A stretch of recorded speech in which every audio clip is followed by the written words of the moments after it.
একসময় হাওরের জেলা সুনামগঞ্জে জনপ্রিয়তার শীর্ষে লঞ্চের অবস্থান থাকলেও বর্তমানে জেলাটিতে নেই লঞ্চের কদর। সাধারণ যাত্রীরা বলছেন, মানসম্মত লঞ্চ না থাকার পাশাপাশি যাত্রীদের পর্যাপ্ত পরিমাণে নিরাপত্তা নেই। সুনামগঞ্জের লঞ্চঘাট এলাকা থেকে আরও জানাচ্ছেন প্রতিনিধি মেহেদি হাসান।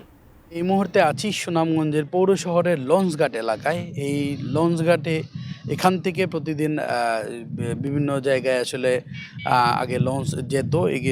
বিশেষ করে পার্শ্ববর্তী যে সুনামগঞ্জের যে পার্শ্ববর্তী জেলা আছে নেত্রকোনা আর মোহনগঞ্জ পর্যন্ত এখান থেকে প্রতিদিনই কিন্তু 4 থেকে 5টা লঞ্চ যাওয়া আসা করত।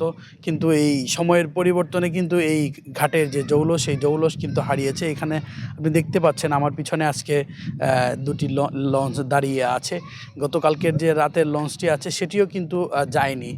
তার কারণ হিসাবে আমাদেরকে যে নৌকার যে লঞ্চের যে মাস্টার আছেন তিনি আমাদেরকে জানিয়েছেন যে এখানে আসলে পর্যাপ্ত যাত্রী না থাকার কারণে তারা বিভিন্ন সময় তাদের যাত্রাটি ক্যান্সেল করতে হচ্ছে।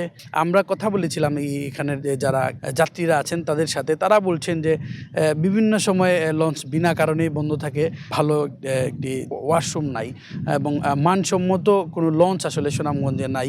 বিশেষ করে লঞ্চের ভিতরে যে কেবিনগুলো তেমন ভালো না বলে তারা আমাদেরকে অভিযোগ করেছেন। এবং এইখানে যে উঠানামা করার যে সিঁড়ি, সেই সিঁড়িটাও কিন্তু জরাজীর্ণ অবস্থায় আছে সুনামগঞ্জে। এবং তারা বলছেন যে যদি এই পরিবেশটি আরও ভালো করা যায় তাহলে মানুষের যাতায়াত আরও বাড়বে।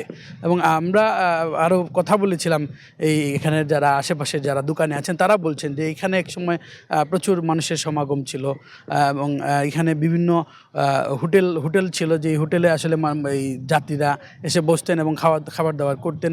কিন্তু এখন কিন্তু এই হোটেলগুলোও কিন্তু বন্ধ হওয়ার পথে। তো সব মিলিয়ে এই ছিল আমার কাছে সুনামগঞ্জ থেকে সুনামগঞ্জের লঞ্চের সর্বশেষ তথ্য।